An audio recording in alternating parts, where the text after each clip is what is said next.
आपका ICIT online classes में स्वागत है। इस चैनल को बनाया गया है कंप्यूटर के विभिन्न सब्जेक्ट्स को हिंदी भाषा में पढ़ाने के लिए। इसमें आपको office, programming, web technology, accounting software को हिंदी भाषा में समझाया जाएगा। मैं संतोष कुमार गुप्ता आपका स्वागत करता हूं। अगर मेरा वीडियो अच्छा लगे तो आप इसे ज़रूर शेयर करिए। शेयर बटन पे क्लिक करके, लाइक बटन पे क्लिक करके इसे ज़रूर लाइक करिए। सब्सक्राइब बटन पे क्लिक करके बेल आइकन को सेलेक्ट करिए।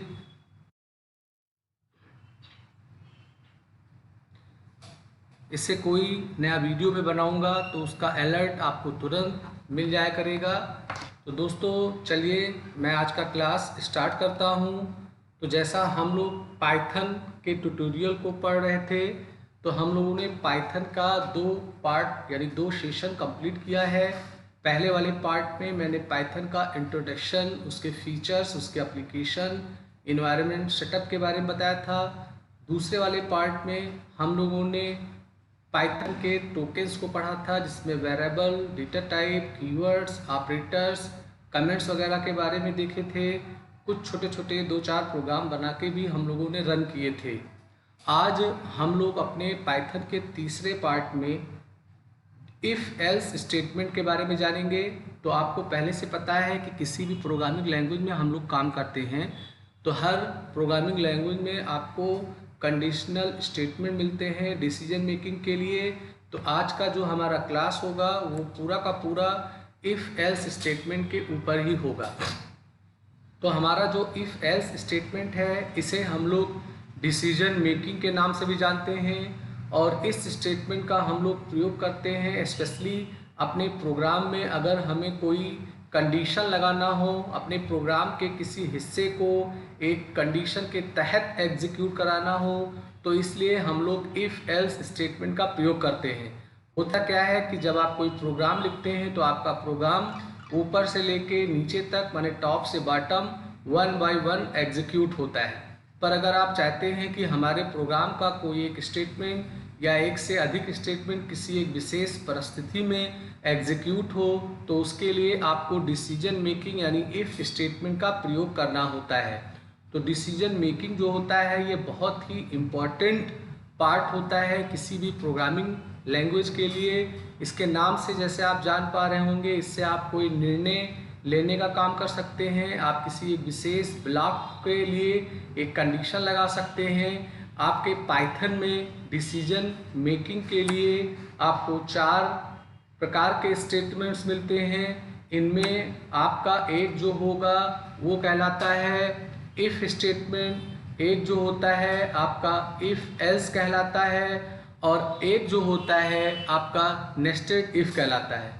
तो आपका जो पाइथन होगा ये 3 प्रकार के इफ़ स्टेटमेंट को सपोर्ट करता है। If statement, if else statement और नेस्टेड इफ। इसको आप लोग पाइथन में करते हैं। तो जाना जाए कि ये क्या होता है, उससे पहले एक बात आपको और बता दिया जाए।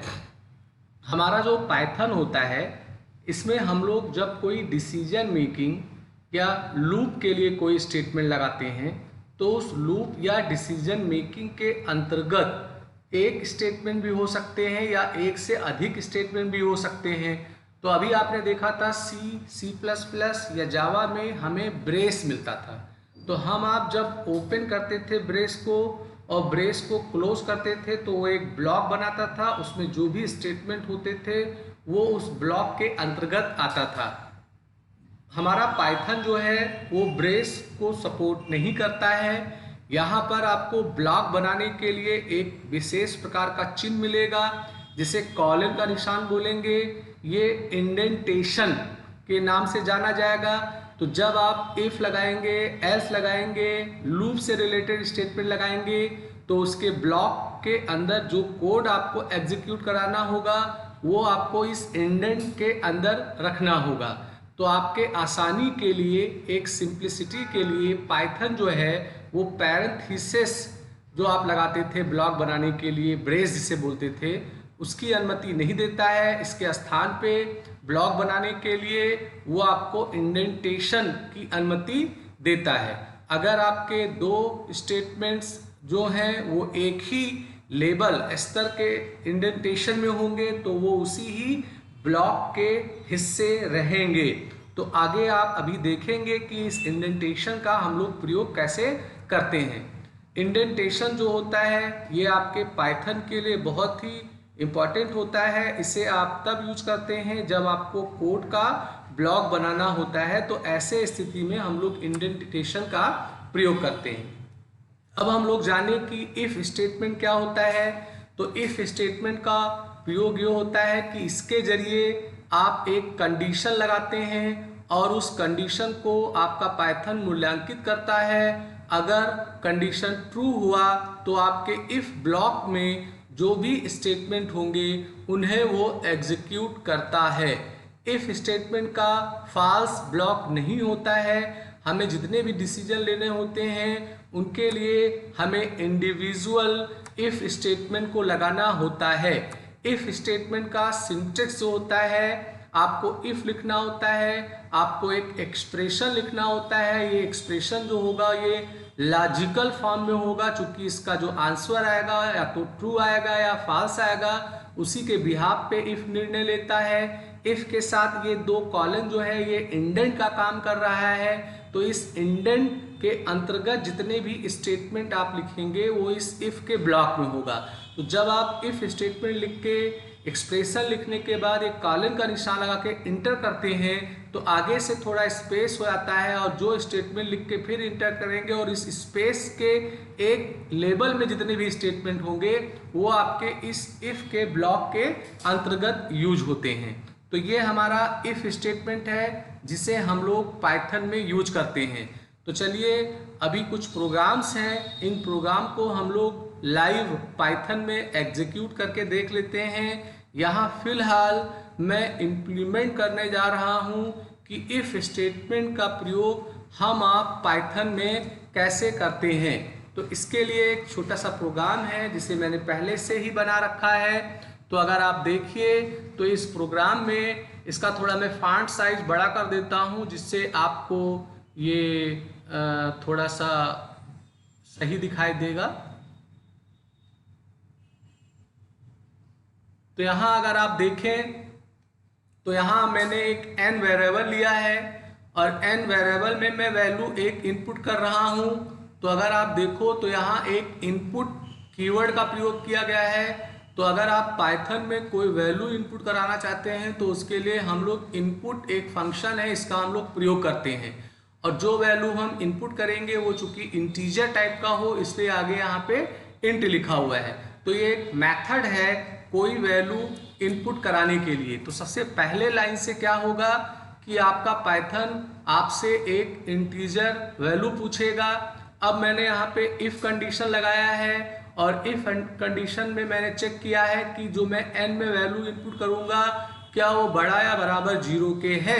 अगर ये कंडीशन ट्रू है तो देखिए यहाँ इंडेंट का निशान लगा है, तो इसके इनर में यहाँ मैंने प्रिंट कराया है नंबर इज पॉजिटिव।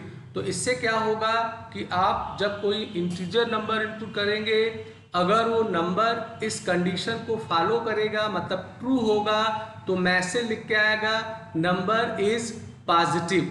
चूंकि इसका कोई फॉल्स ब्लॉक नहीं है इसलिए अगर आप फॉल्स वैल्यू इनपुट करेंगे तो ये कोई भी मैसेज आपको नहीं डिस्प्ले कराएगा। तो ये हमारा है। तो देखिए मैं इस प्रोग्राम को एग्जीक्यूट करता हूं तो आप देखो कि इसका रिजल्ट क्या आता है। तो देखिए रिजल्ट में आ रहा है कि आपसे ये एक नंबर मांग रहा है। मैंने मान लेते हैं यहाँ पे 4 दे दिया। तो चूंकि 4 पॉजिटिव नंबर है 0 से बड़ा है इसलिए यहाँ पे एक मैसेज आ गया कि ये पॉजिटिव है। पर अगर मैं इसी को दोबारा एग्जीक्यूट करता हूँ और एग्जीक्यूट करने पे कोई निगेटिव वैल्यू देता हूँ तो यहाँ हमें ये कोई भी मैसेज नहीं देता है क्योंकि हम लोगों ने यहाँ इफ का ट्रू ब्लॉक तो बना रखा है, इसका फॉल्स ब्लॉक हमने नहीं बनाया है। अगर आप प्लान कर रहे हैं कि मैं इसका फॉल्स ब्लॉक भी बना दूं तो आपको क्या करना होगा, यहाँ पर एक इफ और लगाना होगा और यहाँ आप कहोगे लेस देन 0 और यहाँ कॉलन का निशान लगा के आप जैसे ही इंटर करोगे तो आप देखोगे कि यहाँ एक थोड़ा आगे से स्पेस हो गया, चूंकि ये इंडेंट का निशान है। अब इस लेबल में जो भी स्टेटमेंट आप लिखोगे वो इस इफ वाले ब्लॉक में रहेगा। तो मैं ऊपर वाले प्रिंटफ स्टेटमेंट को कॉपी करके यहाँ पेस्ट कर देता हूँ और यहाँ पर मैं मैसेज दे देता हूँ कि ये निगेटिव वैल्यू है अगर 0 से छोटा है। तो यहाँ हमें ट्रू के लिए भी इफ लगाना पड़ा, फॉल्स के लिए भी इफ लगाना पड़ा। तो अब मैं अगर इस प्रोग्राम को रन करता हूँ तो ऐसे स्थिति में अगर आप कोई निगेटिव वैल्यू देंगे तो उसके लिए भी एक सुटेबल मैसेज ये देगा। तो इफ के साथ क्या होता है कि आप जितने भी वर्क कराना चाहते हैं सबके लिए एक इंडिविजुअल इफ स्टेटमेंट हमें लगाना होता है। ऐसे ही आपका एक होता है if else statement. If else statement में क्या होता है कि आप इसमें ट्रू के लिए कंडीशन लगाते हैं और फॉल्स के लिए भी एक ब्लॉक हम लोग एल्स के अंतर्गत बताते हैं। तो यहाँ हमारा ट्रू और फॉल्स ब्लॉक दोनों होता है, तो ये इसका हमें बेनिफिट मिलता है। तो अगर आप देख पा रहे होंगे तो यहाँ मैंने इफ के साथ एक एक्सप्रेशन लगाया है, फिर यहाँ मैंने स्टेटमेंट लिखा है, एल्स के साथ फिर स्टेटमेंट लिखा है। तो इसका मतलब अगर कंडीशन ट्रू है तो इस ब्लॉक को एग्जीक्यूट करेगा, अगर फॉल्स है तो वो आपके इस ब्लॉक को एग्जीक्यूट करेगा। तो अगर आपको लगता है कि हमें अपने प्रोग्रामिंग में इफ के साथ ट्रू और फॉल्स ब्लॉक दोनों हमें बताना है तो ऐसे स्थिति में आप इफ एल्स स्टेटमेंट का प्रयोग कर सकते हैं।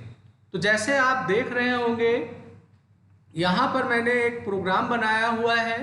इस प्रोग्राम में मैं एक नंबर इनपुट कर रहा हूँ, कंडीशन चेक कर रहा हूँ कि वो नंबर 0 से बड़ा या इक्वल हो तो वो प्रिंट करेगा पॉजिटिव, और अगर ऐसा नहीं होता है तो वो प्रिंट करेगा निगेटिव। तो यहाँ मुझे दोबारा इफ नहीं लगाना पड़ा, ये इस इफ का फॉल्स ब्लॉक हो गया और एल्स के साथ भी इंडेंट का निशान लगता है और जो इसके इंडेंट के लेबल में आप लिखते हो वो इसके ब्लॉक में आता है। तो इस प्रोग्राम को मैं अगर एग्जीक्यूट करता हूँ तो देखिए क्या होता है। तो यहाँ भी आपसे वो एक नंबर पूछेगा, नंबर मैंने पॉजिटिव दिया तो बता रहा है कि पॉजिटिव है। अब मैं इस प्रोग्राम को दोबारा रन करता हूँ, यहाँ कोई नंबर मैं निगेटिव देता हूँ तो वो आपको बताएगा कि ये नंबर निगेटिव है। तो ये हो जाता है आपका इफ स्टेटमेंट के साथ एल्स। तो अगर आप केवल इफ लगा रहे हो तो आपको हर डिसीजंस के लिए आपको एक सेपरेट कंडीशन लगाना होगा, और अगर आपको लगता है कि हमारे प्रोग्राम में हमें एक ट्रू और एक फॉल्स का ब्लॉक चाहिए तो ऐसी स्थिति में हम लोग इफ एल्स स्टेटमेंट का प्रयोग कर लेते हैं। ऐसे ही आपको एक कीवर्ड मिलता है EL इफ करके। ये जो EL इफ है ये एल्स इफ होता है। जैसे हम लोग नेस्टेड इफ बनाते थे या इफ एल्स इफ बनाते थे C++ या जावा में, तो उसी ही तर्ज पे आपके पाइथन में आपको EL इफ मिलेगा, जिसे आप एल्स इफ बोलेंगे पर लिखने के लिए EL इफ लिखा आता है। तो अगर आपको अपने प्रोग्राम में बहुत सारे डिसीजंस को लेना है और सबके लिए अलग अलग एक एक्सप्रेशन है, तो ऐसे स्थिति में हम आप ELF का प्रयोग करते हैं। जैसे देखिए इफ एक्सप्रेशन 1 ये ट्रू होगा तो ये काम करेगा, अब एल्स इस इफ का ये एल्स हो गया, अब फिर इफ लगा हुआ है तो ये एक्सप्रेशन 2 अगर ट्रू होगा तो इसको काम करेगा, 3 ट्रू करेगा तो इसको काम करेगा। ऐसे जितने भी एल्स इफ लगाने हैं वो आप लगाओ, और लास्ट में एल्स लगाया गया, इसका मतलब अगर कोई कंडीशन ट्रू नहीं होगा तो वो सीधे आपका इस स्टेटमेंट को एग्जीक्यूट करेगा। तो ये आपका एल्स इफ स्टेटमेंट है। तो चलिए हम लोग एल्स इफ स्टेटमेंट के भी प्रोग्राम्स मेरे पास हैं, उनको हम लोग यूज करके देख लेते हैं। तो यहाँ पर मैंने एक प्रोग्राम बनाया हुआ है। इस प्रोग्राम का लक्ष्य ये है कि अगर मैं चाहता हूँ कि मैं कोई नंबर इनपुट करूँ और वो नंबर एज ए मार्क्स काम करेगा और आपका वो मार्क्स के डिपेंड ग्रेड को दिखाएगा। तो यहाँ मैं एल्स इफ का प्रयोग करके किसी स्टूडेंट के ग्रेड को चेक करने का काम करूँगा। अब आपका जो ग्रेड है वो A+ होगा, A होगा, B होगा, C होगा, D होगा।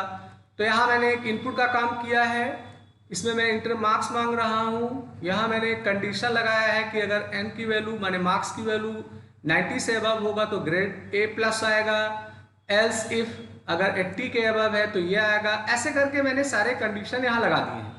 तो अगर इस प्रोग्राम को आप सी लैंग्वेज से कंपेयर करिए तो यहाँ हमें प्रोग्राम बनाना काफ़ी सहज हो रहा है। एक तो कोई फॉर्मेलिटी नहीं कर रहा है कि हेडर फाइल लगाएंगे, वर्ड में लिखेंगे, वेरिएबल का डिक्लेरेशन करेंगे। यहाँ देखिए सीधे एन वेरिएबल को इनपुट में यूज कर लिया गया, कोई फॉर्मेलिटी नहीं है डिक्लेरेशन या मेन या हेडर फाइल जैसा, और फिर इफ के साथ यहाँ पे सारे कंडीशन लगा दिए गए हैं। तो अब मैं अगर इस प्रोग्राम को रन करता हूँ तो ये मुझसे एक मार्क्स पूछेगा। मान लेते हैं मार्क्स मैंने 44 दिया तो ये आपको मैसेज प्रिंट कर देगा फेल। तो ऐसे जिस कंडीशन के अंतर्गत आपका इनपुट किया गया वैल्यू फॉलो होगा उस सुटेबल मैसेज को वो आपके आउटपुट के स्क्रीन पे प्रिंट कर देगा। तो ये आपका एक कॉन्सेप्ट है एल्स इफ स्टेटमेंट का काम करने के लिए। ऐसे देखिए मैंने 99 दिया तो उसने A+ ग्रेड यहाँ पे प्रिंट कर दिया। तो इस तरीके से दोस्तों मैंने आपको पहले इफ बताया, फिर इफ एल्स बताया, फिर आपको मैंने एल्स इफ स्टेटमेंट के बारे में बताया, और फिर मैंने उनके एक एक प्रोग्राम भी आपको बना के दिखाए जिससे आपको आइडिया लगे कि ये किस तरीके से काम करते हैं। अब देखिए मैं आपके प्रैक्टिस के लिए आपको 4 क्वेश्चन दे रहा हूँ।